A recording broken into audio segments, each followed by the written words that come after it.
Bé, bon dia a tothom. Moltes gràcies per escollir aquesta sessió, la sessió de fiscal dintre de la jornada dels economistes i de la contribució dels economistes al benestar. Com sabeu, aquesta sessió té per títol una pregunta: si el sistema tributari contribueix al benestar. I per això tenim 3 ponents i, si us sembla, els presentaré, encara que jo crec que els coneixeu els 3. Lo haré en castellano porque la charla va a ser en castellano. Como veis, la jornada se ha planteado diferente de otros años y hoy la sesión será pues una charla entre ellos 3, comentando pues eso, el sistema tributario y su contribución al bienestar a través de una serie de preguntas que yo les plantearé y, como siempre, intentaremos acabar antes para que, si cualquiera de vosotros tiene alguna pregunta en relación con el tema, pues para eso están aquí nuestros ponentes, para ayudarnos a entender mejor el sistema tributario y esta contribución al bienestar. Me acompañan hoy aquí, empiezo por Montserrat Ballarín, que yo creo que casi todos la conocéis. Ha ocupado muchos cargos de responsabilidad en el Ayuntamiento de Barcelona. Ha sido exconcejal del Ayuntamiento, expresidenta del Instituto Municipal de Hacienda del Ayuntamiento de Barcelona y muchos otros cargos más. Y desde el verano ha dejado los cargos del Ayuntamiento y es profesora de Derecho Financiero y Tributario de la Universidad Pompeu Fabra. Gonzalo García de Castro, bueno, estamos muy contentos de que esté aquí porque yo creo que todos lo conocemos. Ha ocupado un montón de cargos de responsabilidad en la Agencia Estatal de la Administración Tributaria. Ha sido delegado especial aquí en Cataluña y por eso pues, nos ha hecho una especial ilusión que venga. Ha sido el director del Departamento de Gestión de la Agencia Estatal de la Administración Tributaria. Hoy, bueno, es inspector de Hacienda del Estado y hoy está aquí, pues, en relación con su puesto en la Agencia Estatal de la Administración Tributaria. Y a mi lado está Agustín Fernández.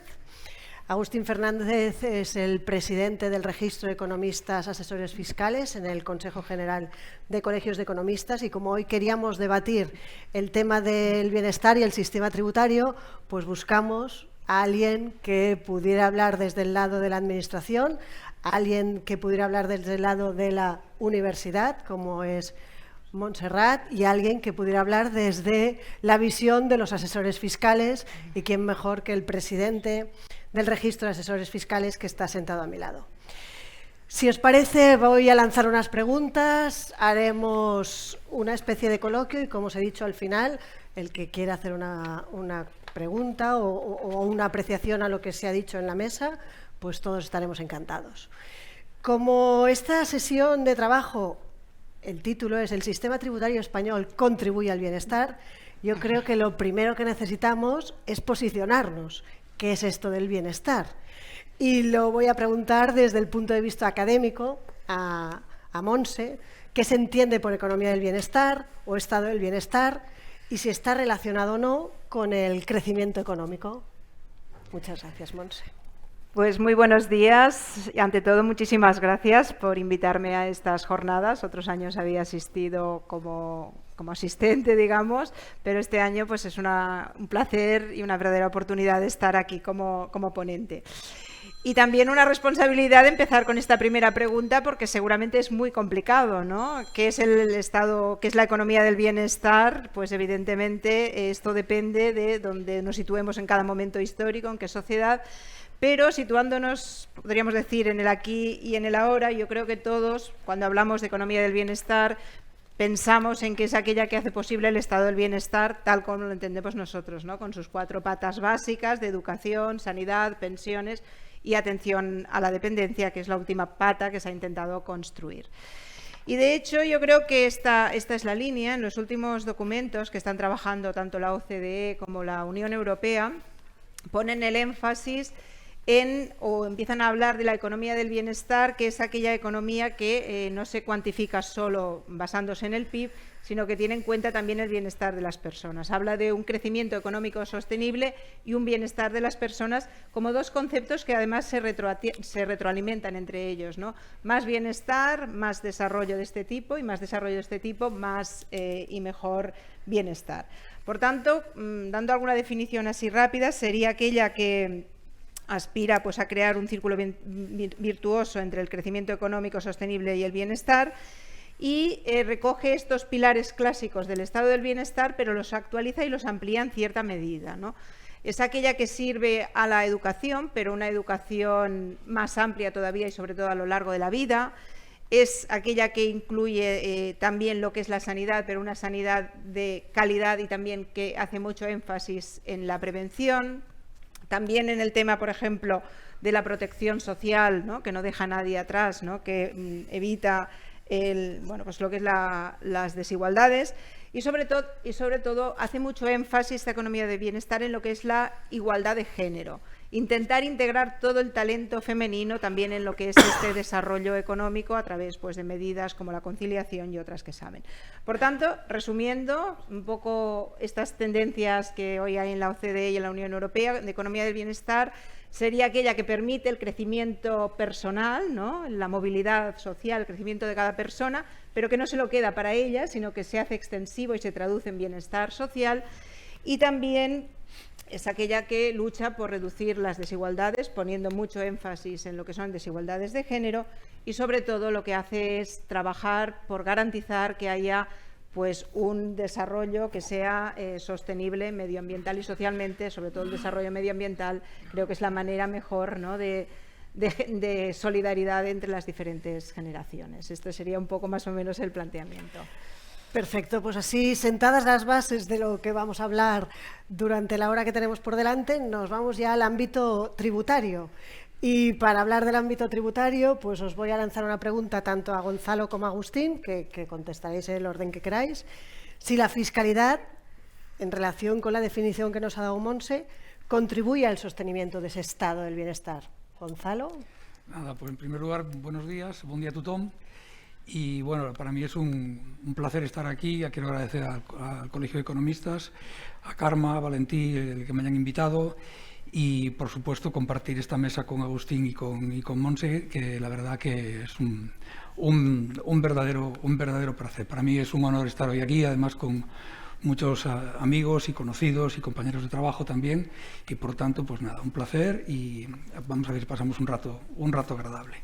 Bueno, yo creo que efectivamente la pregunta viene también muy bien contextualizada por lo que acaba de decir ahora Montse, y la verdad que yo creo que el sistema tributario es una condición necesaria del estado de bienestar. Eso es un hecho en el que todos estaremos de acuerdo.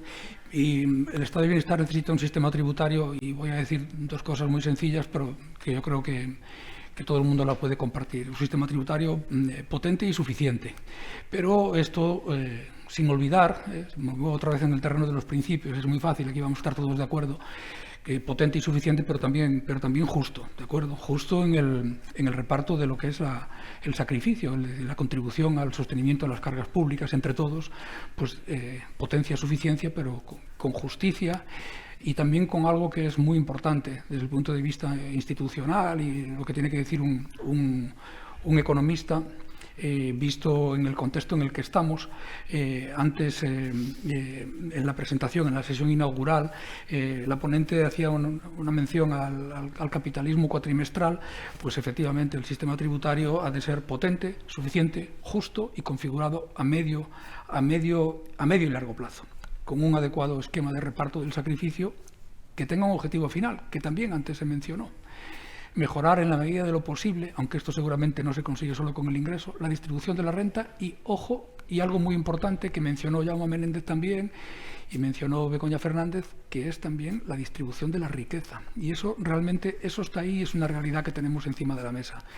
La verdad que supongo que lo que acabo de decir pues no levantará demasiadas polémicas, porque son temas en los que todos estamos sustancialmente de acuerdo. Otra cosa es ya cómo lo aterrizamos, pero en cualquier caso, sí, condición necesaria, seguro, del estado del bienestar es el sistema tributario, sin duda. Agustín. Bueno, pues antes de nada, lógicamente, agradecer la invitación del Colegio de Economistas, agradecer la invitación de Carmen como su representante en la Comisión Fiscal y al decano también pues por contar con el Registro de Economistas para aportar aquí pues una visión desde el punto de vista, vamos a decir así, desde luego desde el profesional y casi por exclusión desde el representante del ciudadano, ¿no? O del ciudadano contribuyente de a pie.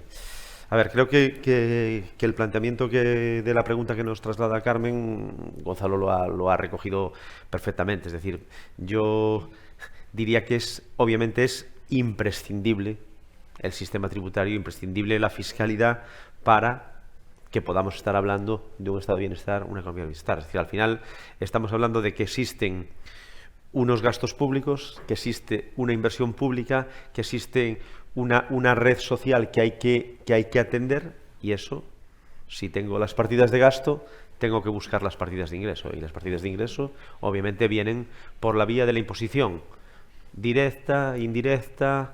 No voy a entrar en disquisiciones de tasas, contribuciones, precios públicos, pero al final ese es el conjunto del sistema y todo el mundo tiene que contribuir a él, lógicamente. Como bien decía Gonzalo hace un momento, de una manera justa, cada uno en función, lógicamente, de su capacidad económica. Y me da igual que estemos hablando, cuando hablo del contribuyente, me da igual de la persona física, del ciudadano, que obviamente de la persona jurídica, pyme, no pyme, micro, gran empresa, multinacional o de lo que estemos hablando. Pero vamos, no cabe duda de que el marco de la fiscalidad es el elemento básico y pilar para poder tener un estado de bienestar, para poder contribuir al sostenimiento de ese gasto y esa inversión que nos va a dar ese posicionamiento.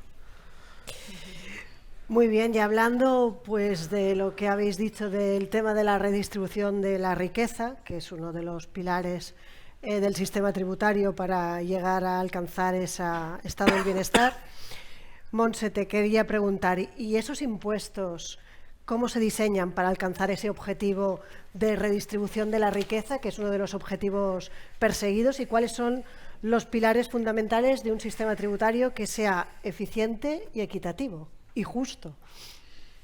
Pues bien, Carmen, creo que hay preguntas fáciles, normales, difíciles y luego está esta, ¿no? Una pregunta difícil. Pero en todo caso, yo creo que, bueno, evidentemente, si la pudiera contestar, seguramente habríamos ganado ya el premio Nobel o estaríamos en proceso de santificación, porque no participaríamos de una naturaleza humana, sino que estaríamos más allá. Pero en todo caso, sí que me gustaría empezar diciendo una cosa. Creo que todavía hay una pregunta más difícil. Tú me hablas de cómo se diseña. Pero lo más difícil es cómo se aplica una reforma fiscal, porque cuando se aplica cualquier pequeña reforma fiscal, a corto plazo siempre hay alguien que sale ganando y alguien que sale perdiendo. Eso pues es muy complicado de gestionar. Ahí ya no estamos en el plano económico, sino en el plano más bien político. De todas maneras, sí que me gustaría decir, hablando de reformas, poner en valor la reforma tributaria que se hizo en los años 77-78, ahora que vemos tan alborotado el panorama. En aquel momento se pasó de la nada a generar un sistema tributario, al menos por lo que se refiere a los impuestos sobre la renta, homologable, ¿no?, con los países de nuestro entorno, y creo que eso fue un cambio importantísimo. La imposición sobre el consumo llegó más tarde, pero bueno, eso ya fue importante en su momento. Bueno, volviendo a tu pregunta, no me voy a ir por los cerros de Úbeda, volviendo a tu pregunta, yo creo que más que recetas concretas, la receta cocinada, lo que sí que podemos dar son ingredientes, hablar de algunos ingredientes, y yo hablaría sobre todo de un ingrediente que si lo gestionaran bien los legisladores, el gobierno, la administración tributaria, daría un sistema tributario como el que tú comentas, ¿no? Un ingrediente, que lo generamos fundamentalmente los economistas y los juristas, y que pese a ser este ingrediente básico suele minusvalorarse mucho, utilizarse muy poco. Y bueno, ¿cuál es este ingrediente? Pues no es otro que la ciencia. Es decir, la ciencia que se genera desde la parte económica, desde la hacienda pública, desde el derecho financiero y tributario, desde la parte jurídica, y creo que todos tenemos claro que sin evidencias científicas, sin datos, sin tener claro cuáles son los datos y cuáles son las consecuencias de lo que vamos a hacer, no se puede, todo queda en papel mojado, no se puede hacer una buena reforma tributaria ni de ninguna medida tributaria desde mi punto de vista, ¿no? Por tanto, este ingrediente sería la ciencia. Tampoco somos tan ingenuos, ya sabemos que la ciencia no es neutral, ¿no? Y que también evoluciona a lo largo del tiempo. Yo, de informes tributarios internacionales, a mí me gustó mucho en su momento el informe Mirrlees, que es de 2011, que habla del sistema tributario óptimo y habla de aquel sistema tributario en el cual pues, no solo se recauda, no solo hay redistribución, sino que hay pues, también eficiencia económica, equidad, minimización de lo que son los costes de gestión de este sistema y también transparencia. A mí el informe Mirrlees me gusta porque me parece un informe muy pragmático, muy de qué tenemos y cómo lo solucionamos y cómo hacemos este pacto para continuar con este estado del bienestar y tirar adelante. Y además muy preocupado por el bienestar, que tiene mucho que ver con lo que hoy comentábamos, el bienestar. El informe Mirrlees se dice, nos tenemos que centrar en generar bienestar. Si nos centramos en eso, en todo el sistema tributario, pues ya acabarán pagando más los ricos, pero no decir van a pagar más los ricos por sistema, sino que sea un poco la consecuencia de todo el sistema tributario, ¿no? Y centrándonos más ya en nuestro país, pues el año pasado, en el 2022, hubo un libro blanco con 15 personas expertas, entre los cuales estaba pues, Guillem López Casasnovas, una persona muy conocida en esta casa, y también Antonia Agulló, compañera de la Universidad Pompeu Fabra. Y este libro blanco, lo primero que me gustaría decir es que no se hizo porque al gobierno le apeteciera en aquel momento pedir un libro blanco a expertos, sino que la Unión Europea, para darnos los 140.000 millones de apoyo del Next Generation, dijo, sí, este dinero va a ir a vosotros, pero tenéis que hacer una reforma del sistema tributario que también se alinee el sistema tributario español con lo que son los objetivos del Next Generation, ¿no? De desarrollo pues, verde, digital, etcétera, ¿no? Entonces, ya para no irme tanto por los cerros de Úbeda, sí que daría como 8 puntos que hay en este informe que a mí creo que son muy interesantes, es un resumen de ellos mismos, sobre cuáles, esto ya serían recetas un poco precocinadas, ¿no? para este sistema tributario óptimo, que al final era lo que tú me pedías, ¿no? La primera sería contemplar el sistema tributario en su conjunto, no pieza a pieza, que esto es uno de los males que tenemos, ahora el impuesto ahora la tasa otra, no, contemplar siempre el sistema tributario en su conjunto. La segunda receta, un sistema coherente integrado con el gasto que debe financiar. También contexto, ¿no? Contexto, muy importante, la perspectiva internacional, estamos en un mundo globalizado, por tanto sin perspectiva internacional no hay nada. Y también teniendo en cuenta los cambios tecnológicos y demográficos que existen. También la necesidad de garantizar la suficiencia del sistema a largo plazo, es decir, no estamos hablando de un año, estamos hablando de 2, tenemos que garantizar un sistema a largo plazo. También hablar, por ejemplo, un sistema que tenga en cuenta la desigualdad, el aumento de desigualdades y la concentración de la riqueza. También que tengan en cuenta lo que son los efectos del sistema tributario sobre la eficiencia y sobre el crecimiento estable, mucha atención a los objetivos extrafiscales, sobre todo los objetivos de salud, los objetivos medioambientales, y mi preferida, que tiene que ver mucho con la ciencia, que es la 8ª medida que apuntan ellos, que es evaluación permanente de los gastos directos, gastos fiscales y tributos. Por tanto, evaluación. Volvemos un poco al principio, ¿no? Ciencia, números y evaluación de todo lo que hacemos, de lo que no hacemos y de cómo se traduce en la práctica. Perfecto, Montse. Yo creo que has hecho una radiografía con unos puntos básicos que darían para analizar, pero que has marcado los hitos a conseguir. Y ahora si nos vamos ya a la vida real, a los impuestos que pagamos los ciudadanos, ¿cómo creéis, Agustín y Gonzalo, que perciben los ciudadanos el destino de esos impuestos para mantener ese estado del bienestar? Y si esa percepción de los ciudadanos es diferente de si hablamos de un ciudadano de a pie o de una gran empresa. Si te parece, Agustín, ¿empiezas tú ahora? Bueno, a ver, yo uniría con la pregunta anterior y con las respuestas que hemos dado, ¿no? Obviamente, lo importante es que los impuestos tengan una asignación a gasto, a inversión, y con eso lleguemos a conseguir la financiación necesaria para este Estado, para esta economía del bienestar. Después, obviamente, yo creo que es muy importante que la gente perciba que existe ese servicio público, que existe esa inversión y que vea de una manera casi, aunque sea imaginaria, pero sí una relación directa entre los impuestos que ellos están pagando y su contribución y el retorno que perciben, vamos a decirlo, con esos servicios públicos en general. Yo creo que aquí hay que hacer una referencia importante, es decir, creo que los que estamos aquí en esta sala, permitirme hacer una referencia a las edades o a las generaciones, esto lo tenemos más o menos claro. A mí me preocupa mucho los que vienen por detrás, ¿vale? Bastante por detrás, y me pongo a mí de referencia, es decir, me preocupan las edades de mi hija, 13 años, 18, 20, una generación que ha nacido con, no sé cómo decirlo, con la gratuidad, ¿no? Con el acceso libre, con un móvil, una tableta, un internet, unos recursos gratuitos. Es decir, ellos no se plantean el que cuesta la información que sacamos de aquí, ¿no? Por poner un ejemplo.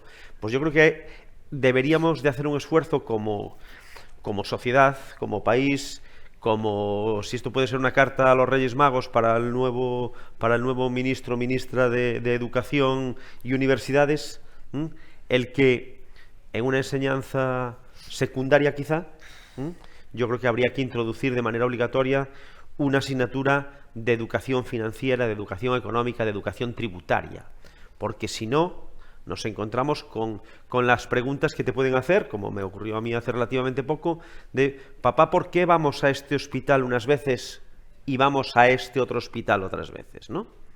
¿Por qué aquí sacas una tarjeta y por qué aquí sacas otra, ¿no?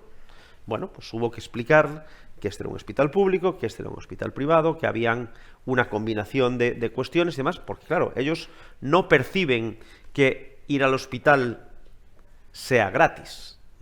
Lo perciben gratis, pero no perciben que detrás de eso está el sistema, los impuestos, la contribución de todos los ciudadanos. Esto en el ámbito, digamos, de las personas físicas. En el ámbito de las personas jurídicas o de las sociedades, yo creo que, y de las grandes empresas, yo creo que es completamente diferente, ¿no? Es decir, ya tenemos otra cultura, tenemos otra visión, y además, en el contexto, obviamente, de obtener unas rentabilidades lo más elevadas posibles, porque al fin y al cabo estamos ante una actividad económica que persigue un lucro y que persigue un retorno en general para el accionista y el inversor que ha puesto su capital.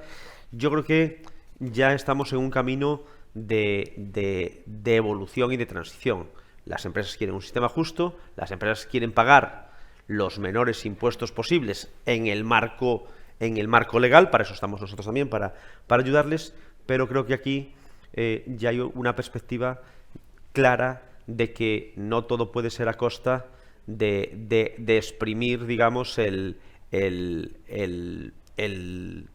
chorro del Estado, ¿no?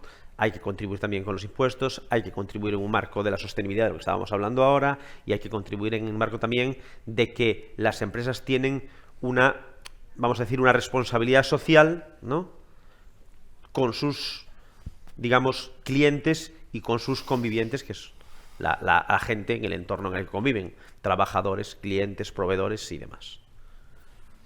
Muchas gracias, Gonzalo. Pues yo poco que añadir. Yo creo que sí, que son dos planos totalmente distintos. Comparto la reflexión de Agustín totalmente. Y yo me voy a lanzar a decir tres palabras aquí en catalán que son muy descriptivas, que yo creo que el estado del bienestar para la persona física son las 3 M's: metges, Mossos y mestres, en definitiva, sanidad, seguridad. La seguridad es muy importante. Sanidad, seguridad y educación, efectivamente. Antes lo decía también Monse, y lo comentábamos días atrás.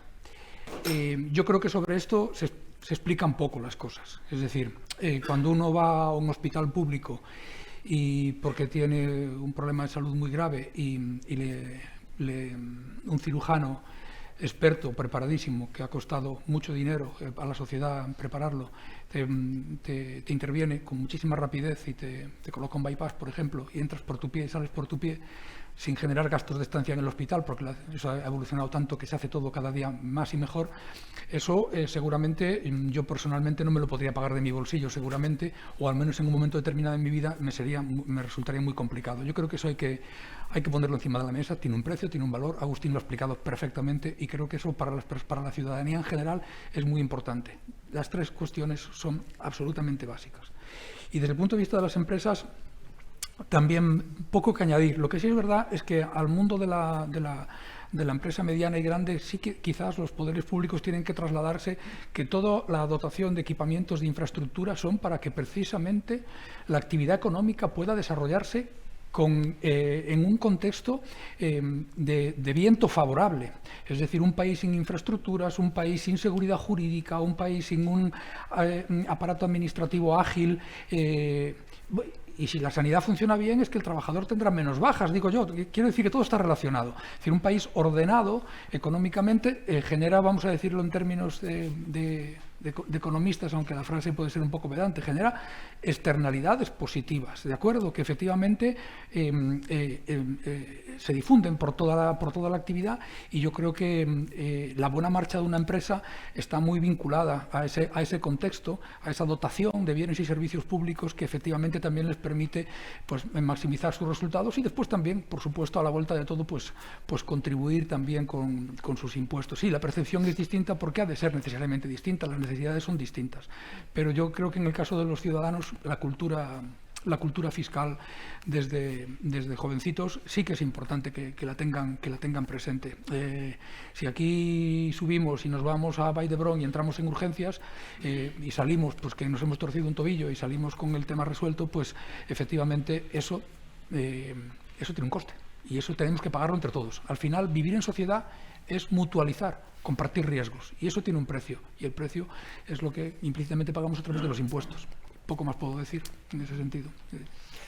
Muchas gracias. Pues ya estamos todos de acuerdo que es obligatorio contribuir para llegar a ese estado del bienestar y contribuir, como hemos dicho, al sostenimiento de la carga pública, pero ya estando de acuerdo que es necesario, ahora vamos a charlar sobre la forma de contribuir. Si os parece que debe seguir el principio de contribuir en función de la capacidad económica o debe contribuirse en función de la utilización de los servicios públicos. Mons, empezamos contigo. ¿Conmigo? Bueno, tú lo has apuntado, el artículo 31.1 de la Constitución habla del principio de capacidad económica como el principio a través del cual todos tenemos que contribuir al sostenimiento de los gastos públicos, y es evidente que el Tribunal Constitucional a lo largo del tiempo pues ha explicado perfectamente que la capacidad económica es el fundamento de la tributación, es el límite al poder legislativo tributario y también es una orientación al legislador para que cuando establezca tributos, medidas tributarias, lo haga de acuerdo con el principio de capacidad económica. Dicho esto, es cierto que el pago por el uso o por el beneficio siempre ha estado presente en nuestro sistema, ¿no? Yo creo que desde los peajes por autopista que conocemos bien, sobre todo en Cataluña, hasta, por ejemplo, el copago sanitario que hacemos cuando vamos a recoger una receta médica, pues estos son pagos por utilización o por uso de servicios, ¿no? Pero sí que es cierto que en estos últimos años se ha ido como volviendo a resucitar este pago por uso, ¿no? Ha habido un poco como bajada de capacidad económica y más subida de este principio, y lo vemos, por ejemplo, pues a través del establecimiento de nuevas tasas, prestaciones patrimoniales públicas no tributarias y precios públicos, ¿no? Yo creo que todos tenemos mucho en la cabeza la batalla que hubo en los últimos años, incluso en los tribunales, sobre las tasas judiciales, ¿no? Que se anularon varias de las que se habían impuesto, y esto al final pues es una tasa, una prestación por utilizar un servicio público, ¿no? Y después pues también están incrementándose a través de impuestos que son extrafiscales, ¿no? Que tienen que ver con pues afectación al pago de determinados servicios. Y en esto yo creo que vamos a continuar viendo que crecen los impuestos en este sentido, ¿no? Y, por ejemplo, el tema del agua, que estamos justo en un momento de sequía extrema, ¿no?, en Cataluña, pues el tema del agua es que estamos en Europa y estamos ante un bien escaso. Y la Directiva Europea del Agua del año 2001 establecía que lo que es todos los gastos derivados del agua tienen que ser asumidos por los usuarios. Y estoy hablando desde lo que es la recuperación de los costes relacionados con el agua, los costes medioambientales, los costes relativos a los recursos híbridos. Todo esto tendrá que ser pagado por los usuarios. En estos momentos se está pagando un 70%, pero la obligación impuesta, insisto, desde el año 2000 desde Europa, es que se avance hasta el 100%. Algo se hará, evidentemente, ¿no? Por tanto, se va incrementando, ¿no?, lo que es el pago por el uso, y es cierto que siempre que la capacidad económica se mantenga en el sistema tributario, no está mal que se vayan utilizando estos sistemas de pago a las personas que utilizan los servicios, ¿no? En primer lugar, porque sirven para esto que apuntaban tanto a Agustín como a Gonzalo. Hay más aceptación ciudadana porque las personas ven más la relación coste-beneficio entre lo que pagan y lo que obtienen. También son impuestos que son mucho más, o tributos que son mucho más fáciles de recaudar. En el caso de los del agua, muchísimo, porque van en el recibo, todo el mundo se queja, pero todo el mundo lo acaba pagando, evidentemente. Y luego también porque introducen lo que es la racionalidad en el consumo. Es decir, si pagas más, pues ahorras, que al final también es lo que se pretende, ¿no?, con todos estos tributos. Por tanto, yo creo que sí que pueden complementar estos tributos, lo que es la capacidad económica, siempre que no se... todo el sistema tributario, pues evidentemente no se violente lo que es el principio de capacidad económica y la redistribución, que es un objetivo básico tanto del artículo 31 de la Constitución como del artículo 9.2, remover los obstáculos que impiden lo que es la igualdad efectiva de las personas.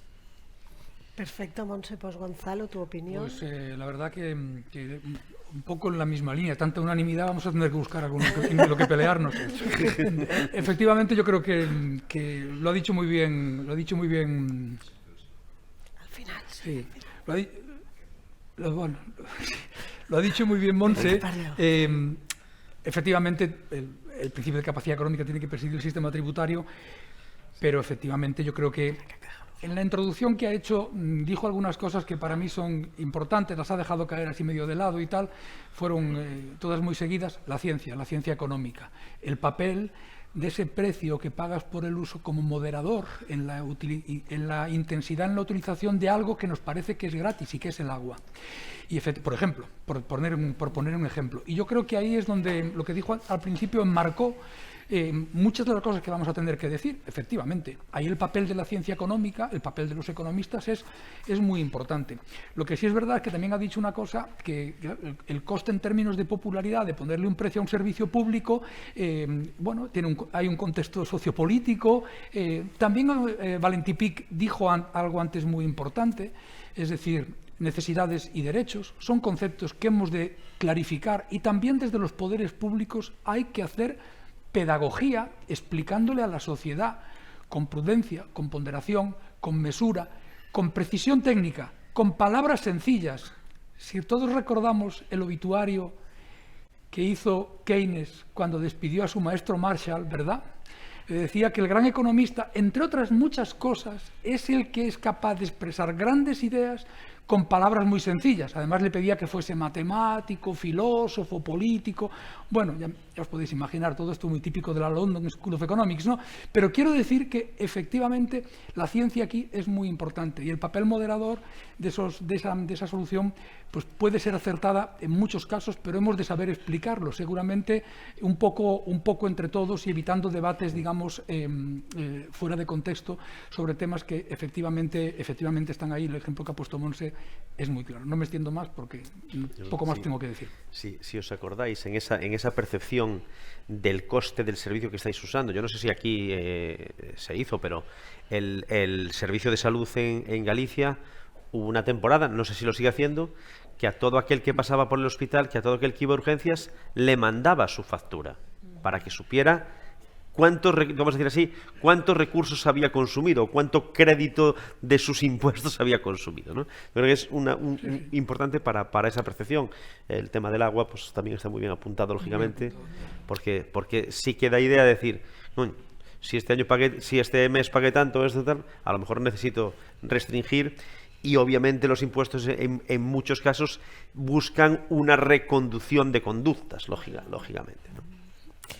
Ángel. Carmen, muchas gracias por darme la palabra tan inusualmente como hacerlo. ¿Funciona? Sí, funciona. Como para hacerlo en mitad de la sesión, pero creo que es bueno que hagamos un pequeño parón. Y te voy a contar. En primer lugar, Gonzalo, bienvenido otra vez. Hemos tenido muy buenos momentos. Creo que eres de los pocos inspectores de Hacienda que hemos tenido buenos momentos.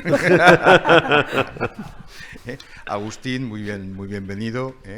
Bueno, lo que os quería comentar es que con todo lo que habéis dicho, creo que todos estamos de acuerdo. Pero hay algo que descuidamos. Yo, cuando estudié Hacienda Pública hace 40 años, y además con muy buen aprovechamiento, tenía un profesor que se había pasado 30 años en Estados Unidos enseñando teoría de la Hacienda Pública. Y una teoría que tenía era, cuando a un contribuyente le gravas más de una tercera parte de sus ingresos, lo que estás haciendo es una de estas tres cosas. Le estás invitando a que se deslocalice. Yéndote a Andorra pagas el 10% a partir de 40.000 euros. Segundo, que deje de trabajar. Coño, si gano 40 y pago 25 y gano 100 y pago 80, ¿para qué voy? Tercero, entrar en elusión fiscal. De esto ya os cuidáis vosotros de intentar evitarlo, pero lo que no podéis hacer es deslocalizar o que la gente deje de ganar. Y entonces nosotros, que tenemos la visión de los despachos, porque creo que todos aquí somos gente de despacho, pues la verdad es que nos duele mucho ver muchas veces situaciones como la que os voy a contar, ¿vale? El típico señor que está pagando 50% de renta en Cataluña, 36% de seguridad social, 21% de IVA, y ya no me voy a meter en el recibo del agua, porque si no lo arruino. Esto, contado matemáticamente y bien hecho, es un 75% de sus ingresos. Porque, como vosotros mismos habéis dicho, hay que contar la visión global del sistema impositivo.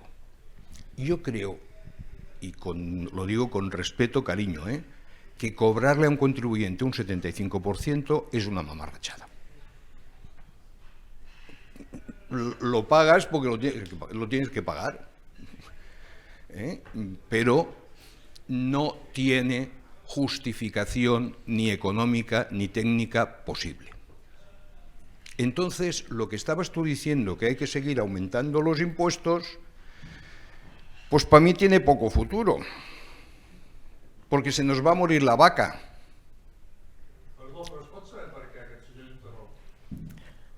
Perdó, estava fent una pregunta. Hombre, yo quería pedirles su opinión, porque ellos han estado en una serie de principios generales, a los cuales además yo estoy muy de acuerdo, pero estamos descuidando la visión micro, porque si estamos hablando de bienestar, la gente que paga el 75% no tiene bienestar. No sé lo que pagas tú. Ahora pasaremos a un plano más práctico. Ahora estábamos en el ámbito teórico, ahora van a venir preguntas más prácticas e intentaremos contestar lo que nos pregunta. Pasamos a Agustín y vamos a entrar en el ámbito práctico, no del cuánto se paga, sino del cómo, ¿no? Y aquí, pues lo que queríamos saber es la visión desde el lado del asesor fiscal, que al final es el que está al lado del contribuyente. Si nuestro sistema tributario es complejo, es fácil de aplicar, es difícil, o las obligaciones tributarias son tantas que el contribuyente de a pie, y por eso ahora bajamos al plano terrenal, necesita siempre ayuda de un profesional, como la mayoría de los que estamos aquí. Bueno, a ver, yo creo que esto, la respuesta es obvia, ¿no? Creo que todos los que estamos aquí responderíamos lo mismo. El sistema tributario español es un sistema tributario complejo. Es un sistema tributario intrincado. Es un sistema tributario con 3 niveles, como poco, ¿vale? Nivel estatal, nivel autonómico, nivel local.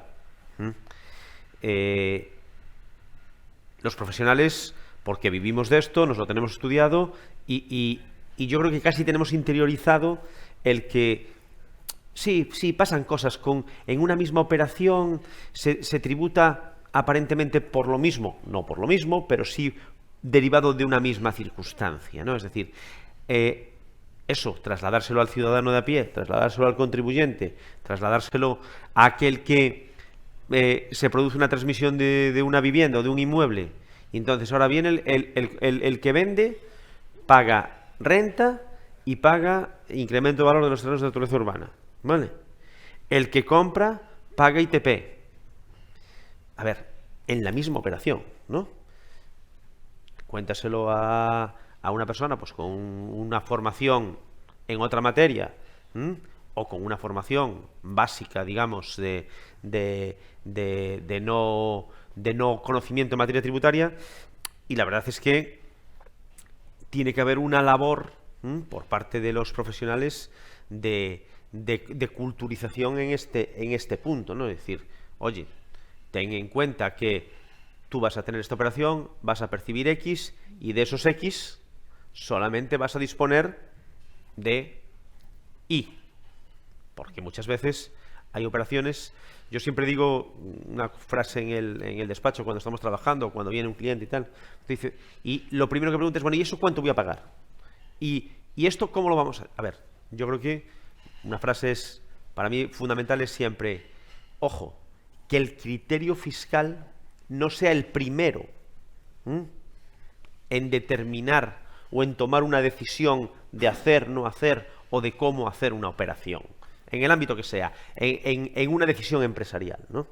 Porque los impuestos están ahí, hay que aplicarlos, hay que pagarlos, pero creo que no puede ser el parámetro primero la fiscalidad y la tributación, porque si no, estoy convencido, y creo que estáis de acuerdo conmigo, que tomaremos decisiones empresariales, en algún caso, equivocadas. Por lo tanto, obviamente, la labor del profesional, del asesor fiscal y demás, es fundamental en este caso, porque es importante que los intervinientes tengan claras cuáles son las consecuencias tributarias de sus decisiones. Y Gonzalo, desde el lado de la administración tributaria, ¿cómo se fomenta ese cumplimiento normativo, ese conocimiento de las normas y esa lucha contra el fraude? Bueno, yo siento incurrir otra vez en un comentario que ya hice antes también, que es que no puedo estar más que de acuerdo con lo que ha dicho Agustín. Yo creo que cuando se está de acuerdo con alguien hay que decirlo, y efectivamente es así. Yo creo que efectivamente en la actividad económica, volvemos a aquella primera clase de estructura económica en primero, con Lord Robbins, la ciencia de la elección, las decisiones económicas. Como estamos en el Colegio de Economistas, habrá que hablar de Lord Robbins y de Keynes, y bueno, hablaremos también de Leontief si hace falta, pero lo que sí es verdad es que si una operación, si una actividad económica es interesante, es racional desde el punto de vista económico, porque genera unos resultados positivos en el sentido más elevado de la expresión, lo tributario tiene que ser absolutamente secundario. No puedo decir otra cosa más que compartirlo. Quizás es que a lo mejor, Agustín, nos estamos haciendo mayores, pero quiero decir que eso creo que es un tema de primero de... Yo sí. De primero, yo también. Bueno, en cualquier caso, totalmente de acuerdo. Fomento del cumplimiento voluntario. Aquí hay dos planos distintos. Voy a ir muy al grano. Por un lado, todas las estrategias de relación cooperativa que todo el mundo conoce, en el ámbito que vienen diseñadas ya por la OCDE, también obviamente en el ámbito de la Unión Europea, también por supuesto en el ámbito en el ámbito español, sobre todo en el Foro de Grandes Empresas, que ahí realmente desempeña un papel importante, en el que pues a veces habrá acuerdos y a veces habrá desacuerdos, pero hay un punto común en el que se puede hablar de los temas.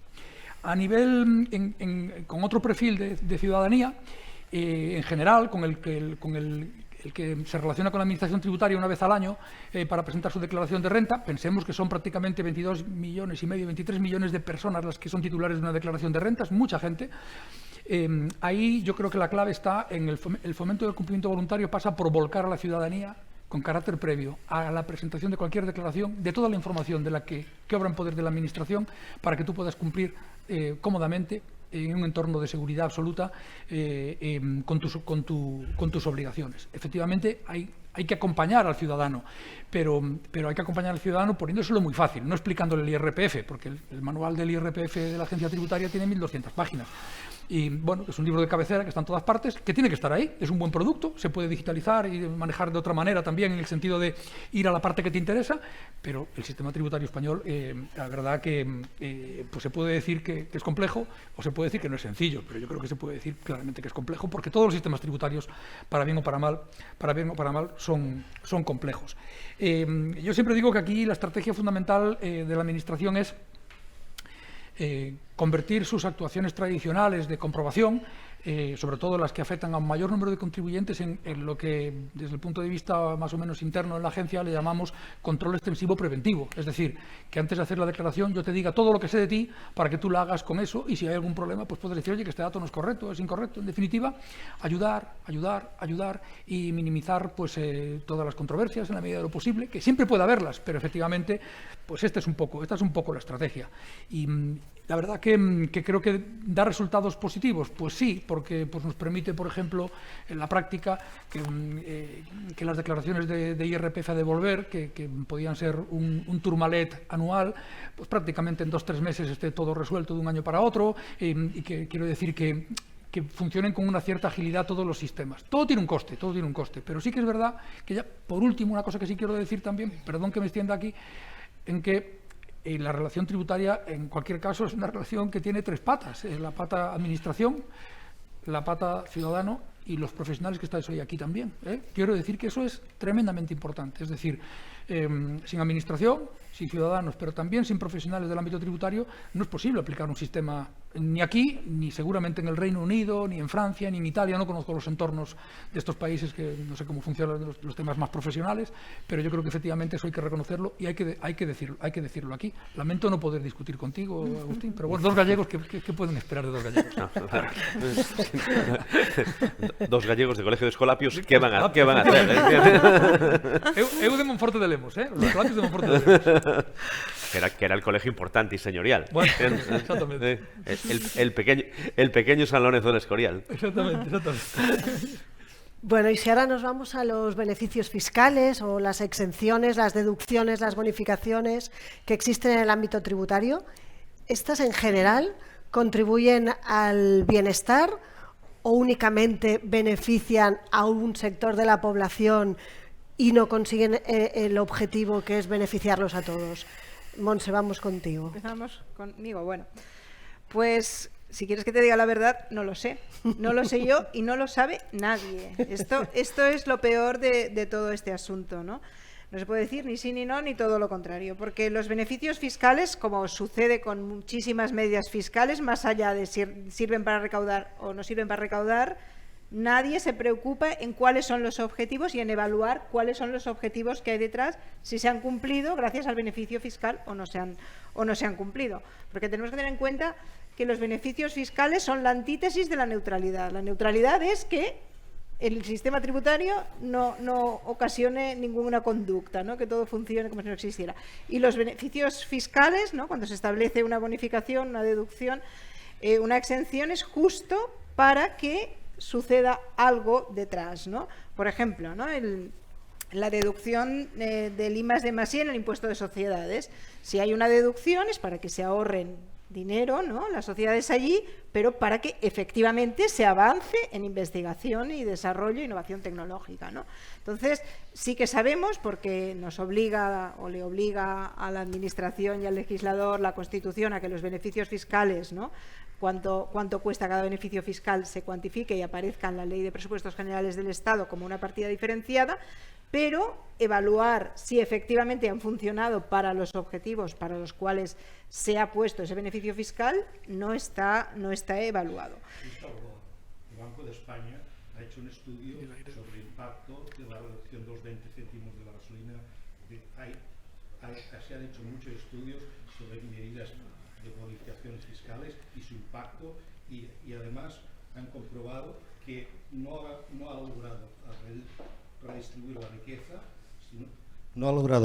la riqueza, sino todo lo contrario. Se han beneficiado los que menos tendrían que beneficiarse. Incluso hay recomendaciones de la Unión Europea y que en lugar de reducciones del 20% de la gasolina o este tipo de bonificaciones, se vayan con transferencias directas a los colectivos más necesitados. O sea, sobre esto hay estudios y recomendaciones, porque realmente bajar el IVA a todos no beneficia a los más necesitados. Lo que beneficia más a los necesitados es transferencias directamente a estas personas. Bueno, veo que vamos ampliando. Efectivamente hay estudios y sobre la bajada del IVA. El Instituto de Estudios Fiscales ha hecho uno recientemente, si ha afectado el precio de los alimentos, pero con carácter general no hay una sistemática en nuestro país de evaluar lo que son los beneficios fiscales y cuáles son sus consecuencias. Evidentemente, los 20 céntimos dio para mucho, pero no hay un sistema de evaluación general. Y eso yo creo que es preocupante en el sentido de que al final, cuando hay un beneficio fiscal, es una excepción al deber de contribuir que todos tenemos de acuerdo con el artículo 31 de la Constitución, y es evidente que cuando alguien deja de pagar, pues el resto de la fiesta lo tiene que pagar los demás ciudadanos, ¿no? Pero es que está analizado todas las unidades, todos. Los 20 céntimos, el IVA, todos también. Bien. Pues, y el tema de las compensaciones, también comparto que el tema de las compensaciones es, por ejemplo, uno de los temas que en el informe Mirle se apuntaba y en el libro blanco también, de decir, igual tendríamos que bajar o poner un tipo impositivo del IVA único y después compensar a quien esté más perjudicado. Pero bueno, este ya es otro debate que yo creo que no vale la pena entrar.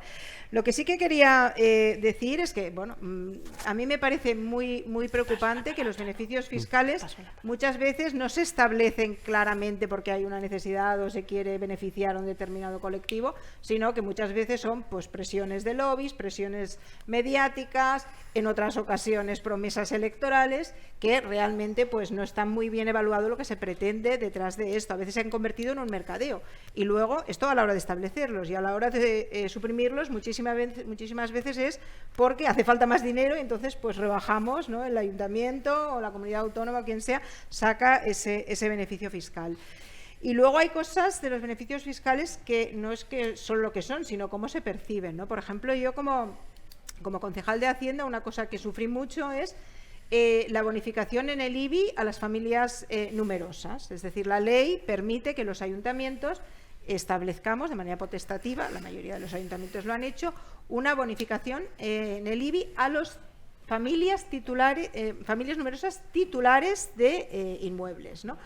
¿Eso qué pasa? Pues que la ciudadanía pues no lo entiende, porque tenemos familias monoparentales con dificultades económicas, tenemos también familias numerosas que no son titulares sino que viven en pisos de alquiler y la ley no permite, más allá de lo que establece, que son los titulares de familias numerosas, que se establezcan estos beneficios fiscales, y eso pues realmente ocasiona problemas de que se perciben como injustos por muchísimas personas, ¿no? Gracias, Montse. Pues Agustín. A ver, yo comparto lo que ha dicho Montse, sobre todo desde el punto de vista, vamos a decir así, de impuestos de sociedades, de persona jurídica, de tal, incentivo al I+D, bien, de acuerdo, obviamente la investigación, el desarrollo, la tecnología, el avance, pues creo que todos tenemos claro que es interesante y que conviene incentivarlo. En la parte práctica, y de esto Gonzalo tendrá muchos más datos que yo, pero yo de lo que veo todos los días en el despacho, tenemos deducciones por I+D pendientes de aplicar hasta el día del juicio final. Es decir, realmente ese incentivo está ahí, pero las empresas no están teniendo base imponible, no están teniendo cuota para recuperar eso. De hecho, estamos en uno de los momentos donde yo creo que hemos visto más monetización de esas cantidades, ¿no? Lo cual yo creo que también nos da una idea de cuál es la estructura, ¿no? O cuál es el rendimiento del tejido empresarial que estamos teniendo. Esperemos que esto despunte y podamos ir a tal. Me he desviado a ese punto porque me apetecía hacer ese comentario concreto. Yo voy a ir un poco más otra vez al día a día, al ciudadano de a pie. Es decir, tenemos beneficios fiscales que en muchas ocasiones pues son regulados con meros componentes subjetivos, ¿no? Es decir, regulación de comunidades autónomas para deducciones para inquilinos jóvenes, discapacitados, familias numerosas. Vale, cumples, te lo dan. Otras veces son más objetivos. Pues oye, mínimo personal, mínimo familiar, deducción por, cumples también y tienes eso. Ahora, ¿realmente están contribuyendo a conseguir ese objetivo que se busca? Pues en muchas ocasiones, tú hablabas ahora del tema del IBI, ¿no? Pero hay otros muchos incentivos.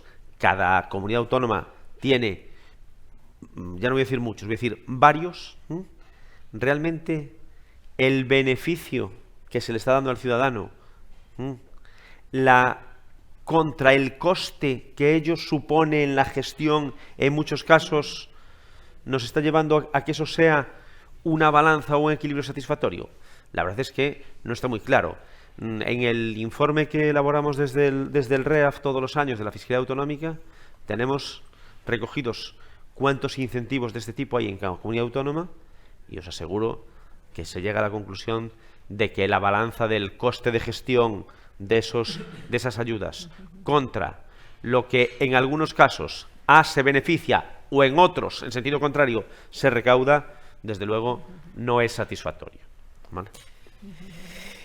Bueno, yo creo que, aunque tenía más preguntas, vamos a ir a la última para que nos queden 10 minutos para un poco de coloquio, el que quiera aportar algo a las ideas que hemos sacado en la mesa. Y vamos a ir a la última pregunta que os voy a hacer a los tres. Vais a ir contestando uno por uno. Y ya nos vamos tanto desde el punto de vista teórico, académico, como desde el punto de vista práctico. Tanto desde la administración como desde el administrado. ¿Cuáles creéis que podrían ser esas medidas concretas para mejorar esa relación entre el mantenimiento del estado de bienestar y un sistema tributario de futuro en nuestro país? No sé quién quiere empezar, Gonzalo. Bueno, pues nada, pues nos lanzamos a la piscina. Bueno, en cualquier caso, yo creo que el tema del presupuesto de gastos fiscales es un tema interesantísimo y quedaría para mucho, pero lo voy a relacionar con la respuesta final, que en 4 pinceladas, 45 segundos. Yo creo que a todo lo que hemos dicho, lo que puede ser conveniente es básicamente un sistema tributario basado en grandes impuestos con máxima coordinación internacional, pienso en el impuesto de sociedades, una base armonizada, cuando menos a nivel europeo, sin perjuicio de lo que ya estamos viendo en el contexto de la OCDE, el Pilar 1, el Pilar 2, la globalización. Había preguntas sobre esto muy interesantes, que es el mundo en el que estamos, la globalización, la economía digital. Yo creo que los procesos de acumulación de riqueza que se han incrementado, si se me permite la expresión, en progresión geométrica en los últimos años, están muy vinculados a la globalización y a toda la economía de la información, básicamente a los grandes imperios vinculados a Amazon, Google. No estoy descubriendo nada que no sepamos todos. Por tanto, grandes impuestos con máxima coordinación internacional, bien gestionados. Esto significa que se pongan de acuerdo administraciones tributarias de países absolutamente heterogéneos, con bases muy amplias, con pocas excepciones, maximizando la neutralidad. Lo habíamos dicho antes aquí, creo que estaba expresamente lo mencionaba antes tanto Monse como Agustín. Por tanto, bases amplias, con pocas excepciones y por tanto neutrales, con tipos moderados y con una verdadera progresividad efectiva. Es decir, si tú amplías las bases y tienes pocas excepciones, es que tú estás revisando implícitamente tu presupuesto de gastos fiscales. Creo que el artículo 7 de la ley del IRPF lo conocemos todos, y desde la versión del año 2015, 14, 13, 12, 11, 10 a la actual, ahí solo se han incorporado supuestos y no ha salido ninguno. No podemos dejar de lado también, claro, el contexto en el que estamos. Crisis climática, crisis de seguridad, seguridad en los suministros, lo hemos visto en la pandemia, seguridad alimentaria. La fiscalidad medioambiental tiene que estar ahí, porque efectivamente alguien mencionaba antes aquí, no sé si Agustín o Monse o los dos, también incluso Karma. Los impuestos pueden ayudar a corregir, pero efectivamente la verdadera corrección tiene que venir también por las políticas públicas de gasto. Poco más puedo decir. Yo soy un ferviente defensor de las bases amplias, con pocas excepciones, con tipos moderados y con máxima coordinación en la aplicación y con estrategias preventivas, con mucho suministro de información para que el contribuyente lo tenga lo más fácil posible para cumplir, minimizando incluso los costes de cumplimiento a posteriori, etcétera, etcétera. Pero la idea es esta: neutralidad por encima de todo y bases muy amplias, impuestos que lo abarquen todo, que eso va a permitir equivalencia recaudatoria con tipos infinitamente más moderados. Y eso al final evita las distorsiones, porque si eres neutral es que si estás bien donde estás es que no te vas a mover. Por tanto, estoy respondiendo a alguna pregunta que circulaba en el ambiente, y entonces efectivamente con esto todos estaremos en una mejor situación, es decir, el bienestar también se maximiza desde ese punto de vista. Y bueno, poco más puedo decir. Perdón que me he extendido un poco de más. Perfecto. Monse. Muy bien, pues yo apuntaría 3 ideas. La primera, la que apuntaba del ingrediente principal: ciencia, ciencia y ciencia. Ciencia a la hora de diseñar, de aplicar y de evaluar cualquier medida tributaria y con carácter general. Esta para mí sería el primer ingrediente para mejorar, ¿no?, cómo tiene que funcionar este sistema tributario. Después, medidas concretas. Comparto totalmente, a una nota a pie de página y me remito a lo que ha dicho Gonzalo. Creo que ha hecho una muy buena fotografía de cómo tendría que ser los tributos, y creo que también me podría referir a las recetas básicas que decía antes del libro blanco, pero yo creo que lo ha resumido muy bien Gonzalo y por tanto me remito allí. Y una tercera idea, ¿no? Recordar que estamos en un Estado que está compuesto por 3 niveles de Hacienda. Está el Estado, están las comunidades autónomas, estamos el ámbito local, los municipios.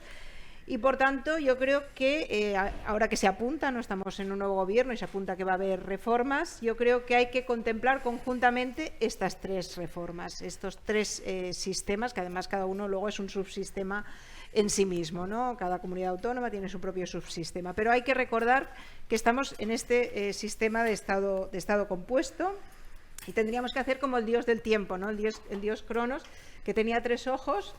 Con uno miraba al presente, con otro miraba el pasado, presente y futuro. Pues nosotros creo que el legislador tendría que tener 3 ojos, uno para mirar el Estado, otro para mirar las comunidades autónomas y otro la financiación local, ¿no? Y esto lo digo en el sentido de que esto es importante, en primer lugar, porque pone en valor también el ámbito municipalista. Yo soy muy municipalista y creo que vale la pena que lo recordemos.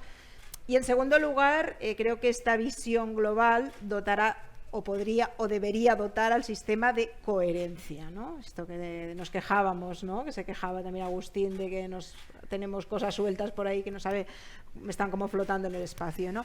Esto dotaría de coherencia a todo el sistema, y yo creo que como ciudadana, porque yo también soy ciudadana y soy contribuyente, ¿no?, como ciudadanos y contribuyentes pues tenemos derecho a tener un sistema coherente donde no haya pues elementos volantes o tributarios no identificados o mal identificados. Perfecto, Monse. Pues Agustín. Bases amplias, pocas excepciones, tipos moderados y ayuda al cumplimiento. Y nos falta algo, ¿no? Seguridad jurídica. Totalmente. Vale. Yo creo que nosotros como profesionales tenemos que demandar seguridad jurídica. ¿Cómo se dice ahora? Nos gustaría un sistema tributario más confortable, un sistema tributario más tranquilo. Esto no quiere decir que el sistema y que las normas no cambien, ¿no?, porque tienen que irse adaptando a las nuevas circunstancias y demás, pero sí que tengamos unas normas que sean un poco más duraderas, ¿no?, y un poco más claras, ¿no? ahora estamos viendo que la Administración Tributaria ha hecho un esfuerzo por modificar la redacción y la terminología de las comunicaciones, ¿no? con los ciudadanos, con los contribuyentes y demás. Yo creo que en los últimos años, y los que sois más veteranos creo que podréis decirlo con más ahínco, es decir, la técnica legislativa, la redacción no está siendo la mejor, ¿no? Entonces yo creo que ahí teníamos que tratar de hacer un esfuerzo. Desde luego no es normal la vorágine que tenemos normativa en los últimos años. El ejemplo más claro que se me ocurre es el de la regulación de los planes de pensiones. Es decir, Carmen, tú que eres la experta en esto, es decir, ¿cuántas veces se cambió la norma que vamos a aplicar en 2023? No sé si 3 veces en 2 meses y medio, me parece. ¿Mal? Yo creo que eso es insostenible porque al profesional le cuesta, imagínate luego al ciudadano que está escuchando, primero escucha un mensaje, primero una cuantía, después escucha otra, pero si aporta a la empresa, es decir, deberíamos de buscar una mayor estabilidad en esos puntos, porque creo que lo contrario no es bueno, obviamente ni para el contribuyente, ni para el ciudadano, y desde luego, y esto también lo tenemos muy claro, no es bueno para un sistema tributario cambiante, variable, con interpretaciones distintas en cada momento. No es bueno, lógicamente, tampoco para atraer al capital extranjero, ni la inversión, ni nada que nos tenga que poner en comparación con otros países de nuestro entorno, en el que no voy a hacer juicios de ellos porque tampoco domino su situación, ¿no? Pero lo que está claro es que aquí deberíamos de buscar esto que acabamos de decir entre todos. Pues muchas gracias por vuestras conclusiones. Si os parece, ahora pasamos a las preguntas que tengáis o las apreciaciones. No, Sí. No sé, ¿no? nosotros sí, pero...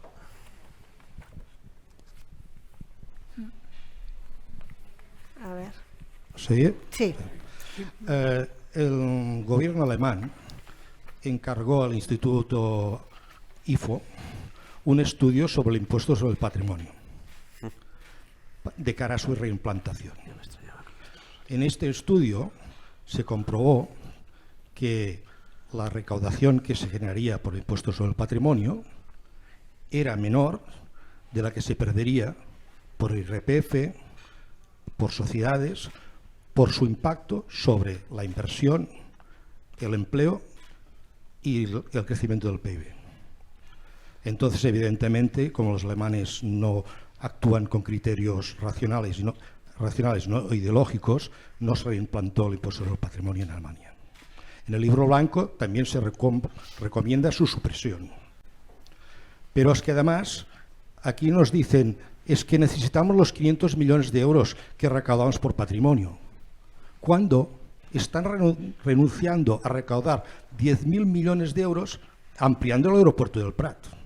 O sea, no me digas que necesita los 500 millones cuando está renunciando a 10.000 millones por la ampliación del aeropuerto del Prat. Pero es que además la reducción del impuesto sobre el patrimonio del 100% y el 95% de sucesiones, el Tribunal Constitucional alemán dijo que era inconstitucional, porque convierte un impuesto progresivo en regresivo, siendo la persona que paga menos por impuestos sobre el patrimonio en España Amancio Ortega. Entonces, claro, yo lo que me planteo, entonces tenemos un sistema ineficiente y además injusto, porque no se recauda sobre el beneficio de capital. Entonces Alemania se ha tenido que plantear, o suprimimos el impuesto o hacemos que nadie pague menos, o sea, porque claro, cuanto mayor es el patrimonio, mayor es la cantidad exenta. Entonces, como el patrimonio de Amancio Ortega es elevado, todo está exento. Pero es que yo tengo clientes que tienen un patrimonio de 100 millones de euros y tienen todo el patrimonio exento del impuesto sobre el patrimonio. ¿Por qué? Porque es una empresa que tiene actividad de alquileres y no pagan. Mientras que tengo clientes que tienen un patrimonio de 5 millones de euros, pero lo tienen en acciones y tienen que pagar patrimonio. ¿Entiendes? O sea, yo entiendo, si queremos que haya un impuesto, que sea constitucional como mínimo. Lo que no podemos hacer es que nos saltemos el principio de constitucionalidad para tener un impuesto que además es ineficiente porque no supone más recaudación. Y entonces la primera pregunta es, ¿qué piensa hacer el colegio? ¿Piensa hacer algo para que esta inconstitucional continúe? O yo le comenté a Durán Sindreu y le planteé de presentar un recurso de inconstitucionalidad y me dijo que nada. Entonces, bueno, no sé qué.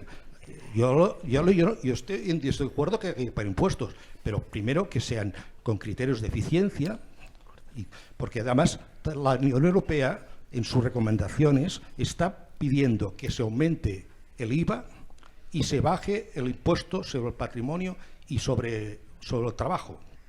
Porque hay estudios hechos sobre la contribución sobre el PIB de los distintos impuestos y te encuentras que el IVA solo reduce el PIB un 0,75, mientras que el impuesto sobre el trabajo un 1% y el otro 1,1%. Entonces, los criterios en países como Dinamarca, si la mayor presión fiscal es sobre los impuestos sobre el consumo, porque en aquellos el criterio es de mayor rentabilidad, mientras que aquí el criterio es un sistema tributario con finalidades ideológicas, no con finalidades recaudatorias.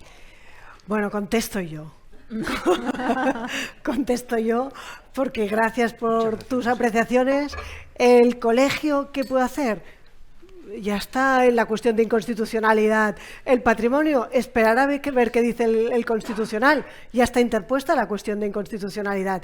Veremos, ya nos contestarán. No somos quien para decir qué es lo que va a contestar el Constitucional. Ya sabemos lo que ha contestado con las grandes fortunas, pero los argumentos del patrimonio son otros. O sea que veremos cómo acaba. Muchas gracias. Miquel Àngel, que ya tiene voz suficiente. Seré breu perquè jo vinc d'una empresa i les empreses hem d'anar una mica a barraca. Aleshores, a banda d'aquest tema de la descomposició entre imposició directa, indirecta... Miquel Àngel, és que com es grava... Vale. Gràcies. Doncs la pregunta era sobre el tema de la càrrega administrativa, que a les empreses és un quelcom que ens és important, i una miqueta què podem esperar al futur, perquè realment doncs només cada vegada és com una miqueta cada vez nos van dando un poco la vuelta de tuerca, con más carga administrativa, todo se ha de presentar más rápido. Hemos hablado de bienestar, hemos hablado de conciliación. El sí nos hace a las empresas que lo que facturamos el lunes lo tengamos que declarar en límite el viernes, lo cual es una auténtica barbaridad. Cuando las facturas recibidas tienes 15 días. Luego, a nivel de respuesta, las consultas vinculantes, la administración va a otra velocidad. Entonces, un poco quisiera que tocasen ese tema, para no tocar el tema, vamos a decir, pecuniario. Estamos hablando de cosas a veces meramente informativas en algunos casos. ¿Qué podemos esperar? Gracias. Gracias, Miguel Ángel. Bueno, yo la verdad que me voy a meter en el charco de la pregunta anterior. Yo creo que y no voy a decir nada y nadie se va a enfadar. Neutralidad, bases muy amplias y tipos hipermoderados son una buena receta para casi cualquier figura tributaria. Eso no lo perdamos de vista. Y no soy un experto en imposición patrimonial ni nada que se le parezca. Pero eso hay que dejarlo caer si alguien quiere hacer algo. Y me vale casi para cualquier figura tributaria. En cuanto al tema del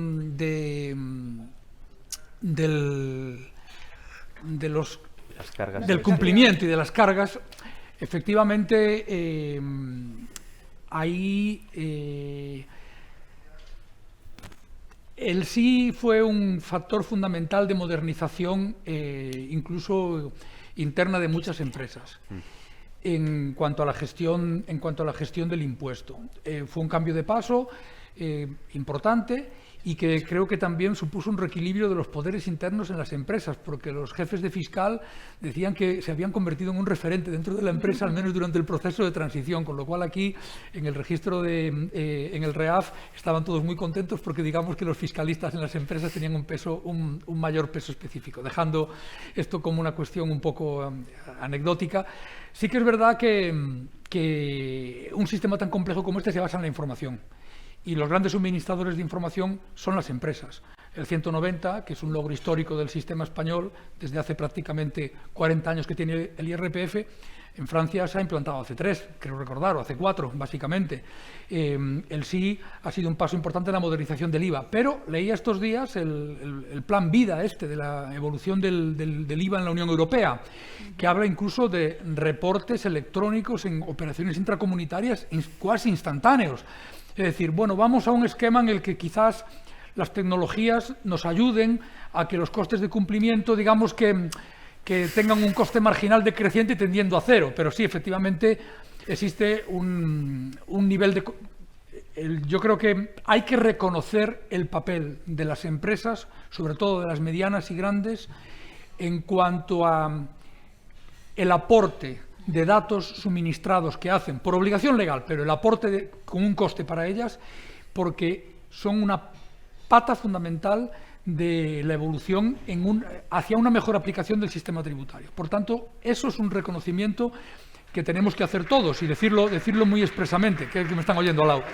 Y en cualquier caso, poco más puedo decir, que seguramente eso está ahí y es un hecho y si me permite no le voy a hacer comulgar con ruedas de molino, porque es que no puedo decir nada respecto a lo que me está diciendo, más que afirmar que efectivamente eso está ahí, aunque no esté del todo medido, pero eso que usted sugiere está ahí, está muy presente. La Administración somos también muy conscientes de eso. Yo, en los puestos en los que he estado, por el tiempo que he vivido y como lo veo incluso ahora en las grandes empresas, efectivamente eso está ahí y hay que reconocer ese valor. Igual que he dicho antes lo de los profesionales tributarios, yo quiero decir que los grandes suministradores de información a la Administración tributaria española pues son fundamentalmente las medianas y grandes empresas, y eso es un valor que hay que destacar y reconocerlo como una contribución a la aplicación del sistema. Yo me apunto y sigo ahí. Es decir, los grandes suministradores de información son las pequeñas y medianas empresas, obviamente con la ayuda fundamental de los profesionales y de los colaboradores. Sin duda, sin duda. Sé que no te olvidas. Agustín, creo que lo dije antes. No, por eso digo. Ahora, en este juego de tal y siempre desde el punto de vista positivo que tratamos de hablar, ¿no? Sí que es cierto que ese retorno que antes hablábamos del impuesto que paga el ciudadano, cómo lo percibe, yo creo que las empresas, los contribuyentes, en este caso los profesionales, también nos gusta ver ese retorno de que el trabajo que hacemos, el trabajo que colaboramos, acaba volviendo, ¿no? Entonces, creo que el ciudadano, y había una pregunta que quedó colgada por ahí, percibe de manera... El ciudadano, el contribuyente, la empresa percibe la ayuda que recibe de la Administración. Yo creo que la percibe, ¿de acuerdo? Pero ahí empieza en un punto de equilibrio que es un poco problemático. Y solamente dos cosas. Sí que muchas veces nos estamos dando cuenta de que el ciudadano contribuyente tiene la sensación de que a veces la Administración, voy a decir con mucho cuidado esta frase, como que invade su intimidad, ¿no? Es decir, tú lo llevas diciendo hace mucho tiempo, lo hemos hablado 1000 veces, la información que maneja la Agencia Estatal de la Administración Tributaria Española es brutal. No nos la podemos ni imaginar, aunque creamos intuirla. Creo que esto lo hemos hablado 1000 veces. Pues yo creo que ahí hay un punto en donde el ciudadano, el contribuyente, puede verse un poco molestado, ¿no? ¿Vale? Dicho esto, voy a decir una cosa de esas que a nuestro colectivo le gusta escuchar, ¿no? Y es que nos gustaría que la Administración también en algún punto, y esto lo acabo de anotar ahora, es decir, a raíz de esto que acaba de salir ahora, en esa información que tiene, en esos requerimientos que nos envían, esas notificaciones y demás, y esto es una petición reiterada en el foro de profesionales tributarios, por favor, desde el viernes a las 3 no nos mandéis avisos de que tenemos una notificación pendiente, ¿no? Por terminar casi con este chascarrillo que se reitera ahí. Por mi parte nada más, muchísimas gracias. Pues muchas gracias a los tres, que me parece que ha sido una sesión interesantísima. Gonzalo, Montse, Agustín, gracias a las contribuciones de todos.